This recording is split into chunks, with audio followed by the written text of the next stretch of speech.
সাবেক প্রধানমন্ত্রী ও BNP chairperson Begum Khaleda জিয়ার স্মরণে আয়োজিত নাগরিক শোক সভায় বিশিষ্টজনরা তাকে এক অপরাজেয় ও মমতাময়ী নেত্রী হিসেবে অভিহিত করেছেন। শুক্রবার বিকেলে জাতীয় সংসদ ভবনের দক্ষিণ প্লাজায় অপরাজেয় বেগম খালেদা জিয়া শীর্ষক এই সভায় বক্তারা এই মন্তব্য করেন। এ সময় সকল রাজনীতিবিদদের বেগম জিয়ার মানসিকতা ধারণ করার আহ্বানও জানান।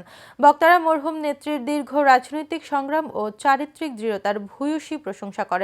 তারা বলেন, দীর্ঘ সময় কারাবাস ও রাষ্ট্রীয় নিপীড়ন সহ্য করেও তিনি কখনো প্রতিহিংসার পথ বেছে নেননি, বরং ২০২৪ সালের গণঅভ্যুত্থানের পর তার শেষ ভাষণে তিনি উদারতা ও জাতীয় ঐক্যের যে ডাক দিয়েছিলেন তা আগামীর বাংলাদেশ গড়ার মূল পাথেয় হয়ে থাকবে। অনুষ্ঠানে সপরিবারে উপস্থিত ছিলেন বিএনপির চেয়ারম্যান তারেক রহমান।